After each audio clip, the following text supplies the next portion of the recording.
The Ferrari Daytona SP3, with its jaw-dropping bodywork that controversially mixes classic 60s curves with 21st century aero brutalism, is a moving piece of art.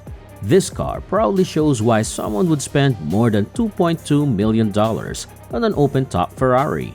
The sound, the fury, and the sheer magnificence of an engine format that has powered some of Maranello's best racing cars. We are glad to have you back at Refined Wealth.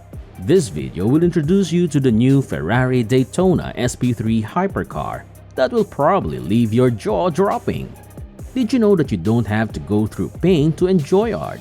Once you get used to the width of the rear fenders and the low ground clearance up front, the Daytona SP3 is as easy to drive and manage as a Ferrari 296 GTB. This thing is easy to drive every day. The Daytona SP3 is the newest car in Ferrari's Icona series, which is made up of limited edition cars that are hand-built in Maranello using parts from other Ferrari cars. It's not just a throwback though. It's meant to be a modern take on the spirit of those old Ferraris. It's built using modern techniques, materials, and technologies. So, the Daytona SP3 has been shaped as much by aerodynamics from the year 2020 as by nostalgia for the 1960s. Cool, huh? Ferrari claims the Daytona SP3 will sprint from 0 to 62 miles per hour in 2.9 seconds and hit 124 miles per hour in 7.4 seconds on the way to a top speed of 211 miles per hour. There are cars that are quicker through their gears and cars that are faster at the top end, but there's nothing that feels like this Ferrari on a full throttle run. Trust us on this. The rush of power from the screaming F140HC simply keeps building and building and building right to the rev limiter. Smooth and free spinning and wonderfully tractable from little more than idle speeds, the F140HC is a masterclass in the art and science of the naturally aspirated V12 engine. Its throttle response above 7,000 RPM is simply stunning, as crisp and sparkling as vintage champagne. It barks like a hot-rodded superbike engine on downshifts, the revs snapping so fast it's hard to believe it displaces 6.5 liters. It is the most powerful internal combustion engine that Ferrari has ever made for a road car. With all that power and torque moving barely 3,500 pounds, the Daytona SP3 feels impressively fast and light on its feet. Then you flick the manettino to raise and the transmission to the manual, which delivers you to another level. But have you heard that the steering wheel of the Daytona SP3 uses the same human-machine interface idea as the 296 GTB and some other cars? You heard that right. This means that drivers can control 80% of the Daytona SP3's functions with touch controls without taking their hands off the wheel. Just on the dash are haptic touch pads that can be used to turn the lights on and off, adjust the outside rear view mirrors, and change the air conditioning settings. When you press the engine start-stop logo on the steering wheel, there are none of the usual wind-ups that happens when a V12 starts. The F140HC just starts up with a crackle and settles into a quick idle. Even before you touch the throttle, it feels like a low revolving mass engine.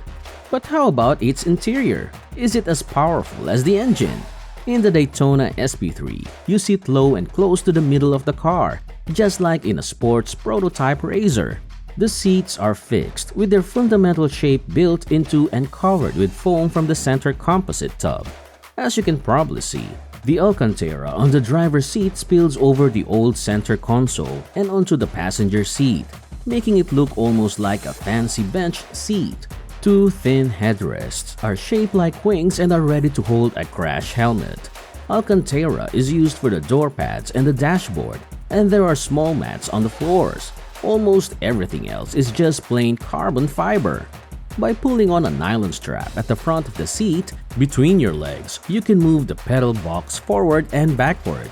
You can also change the reach and rake of the steering wheel. Ferrari says that the fixed seats make the car lighter and help keep its overall height to just 45 inches, which helps reduce drag. Even though the body movement is limited and the low-profile tires hug the road, the fixed seats are surprisingly comfortable, and the ride is surprisingly smooth. If the road gets too rough, you can turn on the bumpy road mode with a quick press of the Manettino. This makes the ride even smoother. It's easy as that. When you drive, the bulging front fenders frame your view ahead, just as they do in a Le Mans sports prototype. The external rear view mirrors are mounted on them, right at the front axle line. They work brilliantly, providing an excellent view past the Daytona's SP3's voluptuous hips. As impressive as all that was, this car can give you more than you expect. Maybe it's because you assume the big, expensive Daytona SP3 to be more of a toy for the rich than a serious race car, that it comes as a real surprise to find that when driven as hard as you dare, it stops, turns, and goes around corners with the casual ease that's becoming a Ferrari trademark. At first, this Ferrari is scary, not least because it's big, wide, powerful, and costs almost as much as a condo in Manhattan. But after a couple of miles, it shrinks around you, and soon you're pinballing it from apex to apex like an old Mazda Miata, marveling at its sharpness on turns, reveling in the adrenaline rush of acceleration on the streets, and laughing out loud at the F-140HC's crazy soundtrack, which is an unholy mix of Pavarotti and the Sex Pistols. To put it bluntly, the Ferrari Daytona SP3 is not a sensible car, but that's the whole point. It hasn't been built yet to set new performance standards, show off new technologies, and change the rules for supercars. It was made to thrill and entertain, to give you a high every time you step on the gas, so that when you drive it fast, it makes you feel like you're really alive. What do you guys think? Will this bad boy be the newest hit of the classic brand Ferrari? Or will it eventually go to their list of basic hypercar? Comment down your answers below. Don't forget to like this video. And since you're already here, you might as well subscribe to our channel and click on the notification bell so you don't miss out on great new videos. Thank you for watching, and we will see you in the next video.